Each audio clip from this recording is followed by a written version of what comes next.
अस्सलाम वालेकुम एवरीवन, मैं हूं मोहम्मद तलहा और आप लोग देख रहे हैं तलहा स्पेस एकेडमी। आज जो है केमिस्ट्री के 2021 के पेपर के एमसीक्यूज को सॉल्व करेंगे, फर्स्ट ईयर केमिस्ट्री के। और जैसे कि कंडेंस सिलेबस से आया था पेपर 2021 में।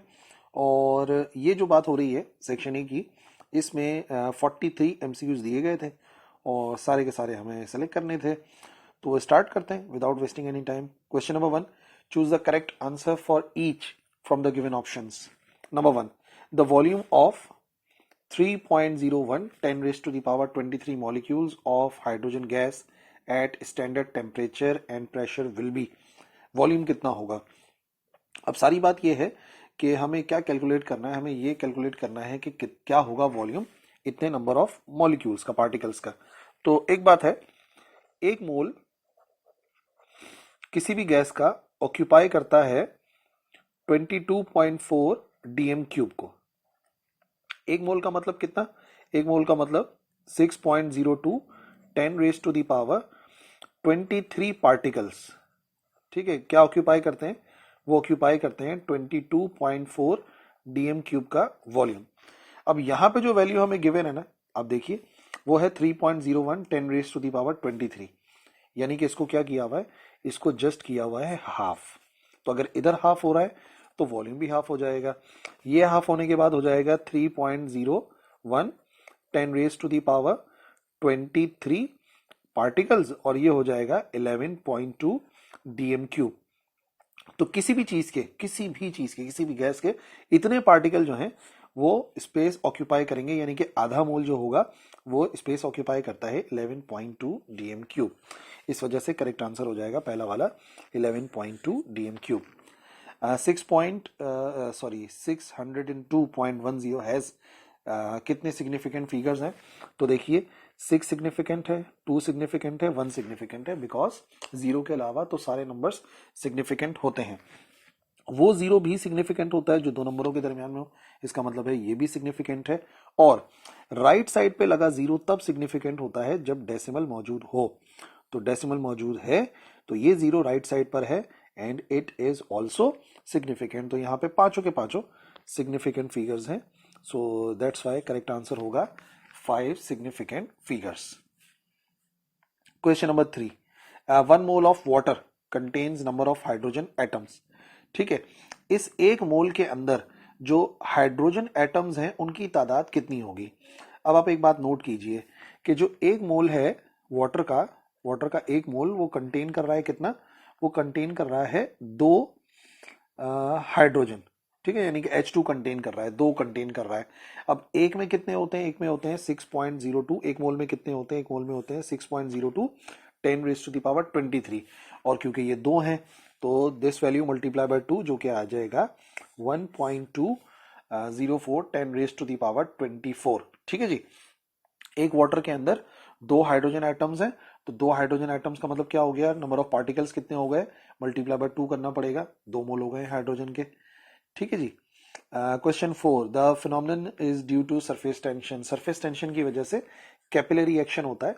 सही है, कैपिलरी एक्शन के अंदर हमने क्या देखा था? फॉर एग्जांपल, अगर हमारे पास एक टेस्ट ट्यूब है, उसमें हम वाटर को फिल कर रहे हैं और हम अंदर एक कैपिलरी ट्यूब को इंसर्ट कर देते हैं छोटी सी, तो ये जो वाटर राइज हो जाता है इसके अंदर ऊपर की तरफ चला जाता है, ये होता है due to surface tension. So capillary action is the right answer. Number 5, the rate of diffusion of carbon dioxide is equal to rate of diffusion carbon dioxide का, और किसके जैसा है, किसके बराबर है? तो याद रखिए, रेट ऑफ डिफ्यूजन जो है वो डिपेंड करता है मॉलिक्यूलर मास पे, इनवर्सली रिलेटेड होता है। जो मोलर मास है, जिन चीजों के मोलर मास बराबर होते हैं उनका रेट ऑफ डिफ्यूजन भी बराबर होता है। तो सबसे पहले बात, अगर मोलर मास निकाला जाए कार्बन डाइऑक्साइड का, तो कार्बन डाइऑक्साइड कार्बन के हो गए 12 और ऑक्सीजन के 32, तो इसका मॉलिक्यूलर मास होता है 44। अब जिसका भी मॉलिक्यूलर मास 44 होगा उसका जो है वो रेट ऑफ डिफ्यूजन इसके बराबर आएगा। अच्छा, कार्बन मोनोऑक्साइड का अगर निकाला जाए तो कार्बन के हो गए 12 और ये हो गए 16, तो ये हो जाएंगे टोटल 28। मीथेन का देखा जाए तो मीथेन में 12 हो गए कार्बन के और हाइड्रोजन के हो गए 4, ये हो गया 16। इनके तो बराबर नहीं आएंगे। ठीक है, C2H5 का देखा जाए तो C2 के हो गए 12 और 12 24 और हाइड्रोजन के हो गए 5, तो ये कितने हो गए? ये हो गए 29। ये भी इक्वल नहीं होगा। अच्छा, सल्फर के होते हैं 32 और प्लस ये हो गए 16 और 16 32, ये भी हो गया 32 64। इन चारों ऑप्शन में से किसी से मैच नहीं करता। ठीक है, कुछ मिस प्रिंटिंग हुई होगी। और कार्बन डाइऑक्साइड का मैं आपको बताता हूँ, N2O से मैच करता है। N2O से कैसे मैच करेगा? नाइट्रोजन के हो जाएंगे 28 प्लस ऑक्सीजन के होते हैं कितने? ऑक्सीजन का होता है 16, तो 28 और 16 ये कितना हो जाएगा? 44। तो मे बी मिस प्रिंटिंग हुई होगी बहरहाल, लेकिन इस तरीके से आप रेट और डिफ्यूजन मालूम कर सकते हो। Question number 6, this law is applied in collection of gases over water.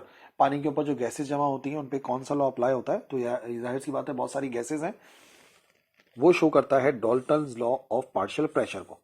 ठीक है ना, बहुत सारी गैसेस हैं, जब डिस्कशन हो रहा है तो जाहिर सी बात है जो उनके पार्शियल प्रेशर्स होंगे वो ऐड होके नेट प्रेशर बनाते हैं, तो वो है Dalton's law of partial pressure. Question number 7, volume volume relationship is based on. जो वॉल्यूम वॉल्यूम रिलेशनशिप होता है स्टिशियोमेट्रिक कैलकुलेशन के अंदर, वो किस पर डिपेंड करता है? तो याद रखिए वो डिपेंड करता है एवोगैड्रोस लॉ पे, जिसके मुताबिक जो वॉल्यूम है वो डायरेक्टली डिपेंड करता है नंबर ऑफ मोल्स पे। ठीक है, ये गलती से ये गलत है। गेल साइक्लो पे नहीं करता, प्रेशर टेम्परेचर पर डिपेंड नहीं करता। नंबर 8, इन जेम्स चैडविक्स एक्सपेरिमेंट अल्फा पार्टिकल्स को बम्बार्ड किया जाता है बेरिलियम के ऊपर। ठीक है, बेरिलियम के ऊपर बम्बार्डमेंट की जाती है जो एक्सपेरिमेंट है। Number 9, this colour has the largest wavelength in the visible spectrum. किस कलर की जो वेवलेंथ है वो लार्जेस्ट है विजिबल स्पेक्ट्रम में? अब विजिबल स्पेक्ट्रम की जो वेवलेंथ है ना, उसके लिए आप एक वर्ड याद रखिए। कौन सा था क्वेश्चन ये? 9, विब गियोर बताते हैं विजिबल स्पेक्ट्रम जो है ना, VIBGYOR. Violet, indigo, blue, green, yellow, orange, red, ये ऐसे बढ़ती हुई वेवलेंथ है। ठीक है, इस तरफ वेवलेंथ क्या हो रही है? बढ़ रही है। मैक्सिमम वेवलेंथ होती है रेड की और मिनिमम वेवलेंथ होती है पर्पल या वॉयलेट कलर की। बाकी आप अंदाजा लगा सकते हो। अब सवाल में लिखा हुआ है मैक्सिमम वेवलेंथ किसकी है, तो याद रखिए मैक्सिमम वेवलेंथ होती है रेड कलर की। इसको याद रखोगे ना, इस वर्ड को इजिली रिमेंबर कर पाओगे। Question number 10, the maximum number of electrons in a particular सब एनर्जी लेवल। जो सब एनर्जी लेवल है उसके अंदर मैक्सिमम नंबर ऑफ इलेक्ट्रॉन्स इस फॉर्मूले से फाइंड किए जाते हैं, 2 × 2l+1। क्वेश्चन नंबर 10, 2 × 2l+1 इससे फाइंड करते हैं। जैसे मिसाल के तौर पे अगर हम फर्स्ट की बात करें तो एस में आपको क्या मिलेगा? S, P, D, F। S के लिए एल की वैल्यू होती है बराबर 0 के, इसके लिए 1, इसके लिए 2, इसके लिए 3। तो अगर मैं कैलकुलेशन करता हूं तो 0 पुट करेंगे यहाँ पे, तो ये हो जाएगा 2 × 1 2। ठीक है, एस में 2 आते हैं, जाहिर सी बात है। नेक्स्ट पी पर अगर आ जाए तो पी का मतलब हो गया 1। 1 हो गया तो क्या हो गया? इधर 1 आएगा, 2 × 1 = 2 + 1 कितना हो गया? 3, 3 × 2 = 6। ठीक है जी, इधर 6 हो जाएंगे। 3 एक्सिस होते हैं तो हर एक्सिस के अंदर 2 इलेक्ट्रॉन होते हैं। इसी तरीके से यहाँ पे 5 होते हैं तो ये हो जाएगा 10, और इसी तरीके से यहाँ पे 7 होते हैं तो ये हो जाएगा 14। इसी फॉर्मूले से कैलकुलेट किया जा सकता है। 11, in the hydrogen atom spectrum the series of line obtained when the electron jumps from higher orbit to the first orbit। अगर किसी हायर ऑर्बिट से फर्स्ट ऑर्बिट में जाता है तो किस सीरीज से उसका ताल्लुक है? तो याद रखिए उस सीरीज को कहते हैं लेमैन सीरीज। लेमैन सीरीज कैसे? आप याद रखिए जो पैटर्न है उसके मुताबिक लेमैन, बेल्मर, पैशन, ब्रैकेट और पी फंड सीरीज ऐसे बनती है ना। अच्छा, जो भी सीरीज का नाम है या जो उसकी पहचान है वो उसके फाइनल ऑर्बिट से पता चलती है। अगर इलेक्ट्रॉन जंप करता है फर्स्ट ऑर्बिट में तो वो लेमैन सीरीज होती है। अगर किसी भी हायर ऑर्बिट से दूसरे में जंप करता है तो बेल्मर होता है। किसी भी हायर से तीसरे में जंप करता है तो पैशन सीरीज होती है। चौथे में जंप करता है तो ब्रैकेट, और पांचवें में जंप करता है तो पॉलीफंड। अब सवाल में उन्होंने पूछा था फर्स्ट ऑर्बिट में जा रहा है, इसी वजह से मैंने क्या कहा? मैंने कहा लेमैन सीरीज होगी 11 में। 12, by emitting alpha particle. Alpha particle अगर इमिट होता है तो ये यूरेनियम किस में कन्वर्ट होता है? तो रिएक्शन लिख के इजीली इसको आप सॉल्व कर सकते हो। 12 यूरेनियम है और वो भी कौन सा वाला? वो है 92 और 238। 92 और 238। अब ये क्या कह रहे हैं? अब ये कह रहे हैं इसमें से alpha particle. Alpha particle basically helium nucleus होता है 2 और 4। तो अब आप क्या करोगे? अब आप एक सिंपल सा काम करोगे, जो भी एलिमेंट बनेगा, जाहिर सी बात है यूरेनियम तो नहीं होगा, और फिलहाल आपको नाम नहीं पता तो आप एक्स लिखो। 92 में से 2 माइनस होगा क्योंकि 2 इधर एमिट हो गया, और 238 में से इधर जो 4 लिखा हुआ है वो 4 माइनस होगा, तो क्या बनेगा, जो भी एलिमेंट होगा वो होगा 90 और ऊपर आएगा 234। तो 90 और 234 देख लो कौन सा वाला है, 90 और 234, 90 90 90 और 234, यानी कि थोरियम बनेगा। ठीक है ना, अल्फा पार्टिकल अगर एमिट होता है यूरेनियम से तो वो थोरियम में कन्वर्ट हो जाता है। Number 13, the range of bond energy of hydrogen bond, hydrogen bond जो है वो इंटरमीडिएट है, 20 to 40 किलो जूल पर मोल होती है उसकी bond energy. 1 Debye is equal to, एक डी बाय कितने कूलम मीटर के बराबर होता है, तो ये कांस्टेंट वैल्यू है, इसको याद रखना है, 3.335 10 raise to the power -30 coulomb metre के।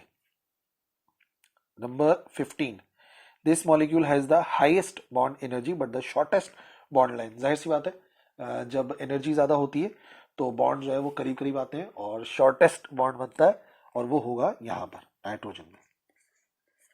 ठीक है, नाइट्रोजन में जो बॉन्ड बनता है वो हाईएस्ट बॉन्ड एनर्जी वाला होता है और उसकी बॉन्ड लाइन जो है वो सबसे शॉर्ट होती है। Number 16, this molecule has zero dipole movement. Carbon dioxide की डायपोल मूवमेंट जीरो होती है, क्योंकि अगर कार्बन डाइऑक्साइड को देखा जाए तो ये होता है कार्बन, इधर आता है ऑक्सीजन, इधर आता है ऑक्सीजन, तो जो डायपोल मूवमेंट है यहाँ की एक दूसरे को कैंसिल करती है और कोई डायपोल मूवमेंट नहीं होती। बाकी जितने भी स्ट्रक्चर्स हैं, NO2 का देख लो, SO2 का देख लो, H2O का देख लो, उन सब में कोई ना कोई एंगल बन रहा होता है, और अगर एंगल बनेगा तो कोई ना कोई डायपोल मूवमेंट तो होगी ही होगी। 17, the octet rule is not applied on this molecule. कौन से मॉलिक्यूल के ऊपर ऑक्टेट रूल अप्लाई नहीं होता? नाइट्रोजन में भी होता है, फ्लोरीन में भी होता है, ऑक्सीजन में भी होता है, हाइड्रोजन में नहीं होता, क्योंकि हाइड्रोजन में बस पहला ही ऑर्बिट जो है वो कंप्लीट हो जाता है। हाइड्रोजन के एक ऑर्बिट में, फर्स्ट ऑर्बिट में एक इलेक्ट्रॉन है, दूसरे के अंदर भी एक ही इलेक्ट्रॉन है। जब ये H2 बनाते हैं तो फिर वो दो इलेक्ट्रॉन आ जाते हैं पहले ऑर्बिट में, तो ऑक्टेट रूल नहीं होता, ड्यूप्लेट रूल होता है जो कि इधर अप्लाई होता है। 18, the molecule has linear structure. इसमें से कौन सा मॉलिक्यूल है जिसका स्ट्रक्चर लीनियर होता है? तो C2H2 का स्ट्रक्चर जो है वो लीनियर होता है। किस तरीके से? यहां पर होता है कार्बन और फिर आता है कार्बन, ये बनाते हैं एक दूसरे के साथ ट्रिपल बॉन्ड, फिर यहां पर एक जो बचती है वैलेंसी वो हाइड्रोजन होता है और इधर भी होता है, तो एकदम लीनियर स्ट्रक्चर होता है, यानी कि बॉन्ड एंगल जो है वो 180 डिग्री का होता है in case of C2H2। The number of bonds in ethyne, again उसी से रिलेटेड एक सवाल है, इथाइन में नंबर ऑफ बॉन्ड्स कौन से कितने होते हैं? तो मैंने आपको बताया इथाइन के अंदर देखो, ये एक जो आया ना, ये हो गया सिग्मा बॉन्ड, ये वाला भी कौन सा होता है? सिग्मा होता है, और पहला वाला जो आ रहा है वो भी सिग्मा बॉन्ड है, और बाकी जो दो बॉन्ड बन रहे हैं ना, डबल और ट्रिपल जो बन रहा है, वो दोनों होते हैं पाई बॉन्ड्स। तो 2 पाई हो गए और 3 सिग्मा हो गए, means 3 sigma and 2 pi, this one. ठीक है ना, 3 सिग्मा बॉन्ड बन रहे हैं, एक एक हाइड्रोजन और एक एक कार्बन के दरमियान का, और बाकी 2 पाई बॉन्ड बचे यहाँ पे। Number 20, this is not an intensive property. इसमें से कौन सी प्रॉपर्टी इंटेंसिव नहीं है? इंटेंसिव वो होती है जो मटेरियल के अमाउंट पे डिपेंड नहीं करती, जैसे कि सरफेस टेंशन, अमाउंट ज्यादा हो कम हो उस पर कोई फर्क नहीं पड़ता, विस्कोसिटी, अमाउंट ज्यादा हो कम हो कोई फर्क नहीं पड़ता, बॉइलिंग पॉइंट से फर्क नहीं पड़ता, हाँ वॉल्यूम पे फर्क पड़ता है। वॉल्यूम जो है वो एक्सटेंसिव प्रॉपर्टी है, किसी मटेरियल का अमाउंट अगर बढ़ा दोगे तो वॉल्यूम का अमाउंट भी बढ़ जाएगा, it means it is not intensive. At constant volume heat absorb by system is, अगर वैसे हमें पता है according to first law of thermodynamics, जितनी भी हीट दी जाती है इंटरनल एनर्जी में कन्वर्ट होती है और साथ साथ होता है वर्क डन। लेकिन क्योंकि ये कह रहे हैं कि वॉल्यूम कांस्टेंट है, तो वॉल्यूम कांस्टेंट का मतलब वर्क डन बराबर हो जाएगा जीरो के, और अगर वर्क डन जीरो हो गया तो क्यू डायरेक्टली किसके बराबर आएगा? डेल्टा ई के। क्यू बराबर आएगा डायरेक्टली डेल्टा ई के in case of constant volume, यानी कि isochoric process. Number 12, in this reaction 22, in this reaction Kp is greater than Kc। अच्छा, Kp Kc से बड़ा है, ये कैसे पता चलता है? प्रोडक्ट्स में ज्यादा नंबर ऑफ मॉलिक्यूल्स होते हैं, अमाउंट ज्यादा होता है, तो Kp ज्यादा होता है। पहले वाले में देखो, ये इधर एक हो गया, इधर एक वॉल्यूम हो गया, इधर एक वॉल्यूम हो गया, और प्रोडक्ट में 2 वॉल्यूम मिल रहे हैं, तो 1 + 1 2 होता है, वॉल्यूम सेम रहा। इधर आ जाओगे PCl3 में, तो यहां पर इसका एक वॉल्यूम है और यहाँ पे इसका एक वॉल्यूम, इसका एक वॉल्यूम, तो क्या हो गया? इनिशियली एक था, प्रोडक्ट में 2 आ गए, यही आंसर सही है। ठीक है, बाकियों को चेक करके बताते हैं। इधर आप देखो 2 आ रहा है, इधर 1 आ रहा है, इधर भी कमी हो रही है। यहाँ पे आप देखो 2 है और एक वॉल्यूम है, तो 3 हो गया टोटल, प्रोडक्ट में 2 आ रहे हैं। तो जहां पे वॉल्यूम बढ़ रहा होता है ना, वहां पे Kp Kc से ज्यादा आता है। 23 एक्सोथर्मिक रिएक्शन है, अगर हम टेम्परेचर को बढ़ाएं तो वो फेवर करता है रिवर्स रिएक्शन, ठीक है ना, क्योंकि जाहिर सी बात है एक्सोथर्मिक में हीट रिलीज हो रही है, हीट रिलीज हो रही है तो इसका मतलब क्या हो गया कि जो अमाउंट ऑफ हीट है वो रिएक्टेंट में ज्यादा होगा और प्रोडक्ट में कम होगा, एक्सोथर्मिक का मतलब यही है। और अगर मैं और ज्यादा हीट को बढ़ा देता हूँ रिएक्टेंट में, मतलब इस रिएक्शन के अंदर आप देखो जो अमाउंट ऑफ हीट है वो रिएक्टेंट में ज्यादा होगा, या अगर रिएक्टेंट उसमें हीट होगी और एक्सोथर्मिक में सिर्फ प्रोडक्ट होगा क्योंकि हीट तो रिलीज हो जाएगी। अब अगर मैं टेम्परेचर को बढ़ाऊंगा इट मीन्स कि मैं रिएक्टेंट्स को बढ़ाऊंगा, तो रिएक्टेंट्स बढ़ाने का मतलब ये हो गया इक्विलिब्रियम तब सेट होगा जब रिएक्टेंट्स जो मैंने बढ़ाए हैं वो कम हो, और उनको कम करने के लिए रिएक्शन शिफ्ट हो जाएगा इन रिवर्स डायरेक्शन के, भाई जो हीट ऐड हुई है इसमें रिएक्टेंट्स के अंदर उसको कम किया जाए। ओके जी, द रिएक्शन एक रिएक्शन है, CH3COH C2H5 इथाइल एसीटेट बन रहा है यहाँ पर, तो ये क्या कहलाता है, ये कहलाता है एस्टरिफिकेशन, क्योंकि यहाँ पे एक एस्टर प्रोड्यूस हो रहा है, so it is known as esterification. According to principle of Le Chatelier the yield of product can not be controlled, हम कैटलिस्ट के जरिए कंट्रोल नहीं कर सकते, बाकी प्रेशर टेम्परेचर और कंसंट्रेशन जो है वो इक्विलिब्रियम को डिस्टर्ब करते हैं, चेंज करते हैं। सिर्फ कैटलिस्ट क्या करता है, रेट ऑफ रिएक्शन को चेंज करता है एक्टिवेशन एनर्जी को चेंज करके। ये हो गया 26। When this salt is dissolve in water तो हाइड्रोलाइज नहीं होता और वो NaCl है, ठीक है, ये NaCl हाइड्रोलाइज नहीं होता। और कौन सा कैटाइन है जिसकी नंबर कौन सा हो गया 27, कौन सा कैटाइन है जिसकी सबसे ज्यादा टेंडेंसी होती है हाइड्रेटेड होने की, तो वो आपको मिल जाएगा बुक में Al+3। कौन सा सोल्यूशन बेसिक है, सोडियम कार्बोनेट Na2CO3 नंबर 18। फिर आ जाओ 19 पर ऑक्सीडेशन नंबर, तो ऑक्सीडेशन नंबर कैसे मालूम करते हैं, HNO3 में नाइट्रोजन का HNO3, कौन सा क्वेश्चन था, ये था हमारे पास 29, ठीक है। अब देखो HNO3 है, इसको सिंप्लीफाई ऐसे करना है कि मुझे नाइट्रोजन का मालूम करना है ना, तो नाइट्रोजन का X हो जाएगा, हाइड्रोजन का 1 होता है प्लस नाइट्रोजन का हो गया X, ऑक्सीजन 3 है और ऑक्सीजन का ऑक्सीडेशन नंबर होता है -2 इज इक्वल टू 0, टोटल 0 है, न्यूट्रल है, तो ये हो जाएगा 1 plus x 2 3 -6 is equal to 0, यानी कि x -5 इज इक्वल टू 0, और क्योंकि मुझे x की वैल्यू चाहिए तो x बराबर आ जाएगा 5 के, तो ऑक्सीडेशन नंबर HNO3 के अंदर नाइट्रोजन का 5 होता है, तो कहाँ गया, ये आ गया 5 +5। This is considered as weak electrolyte CH3COH acetic acid.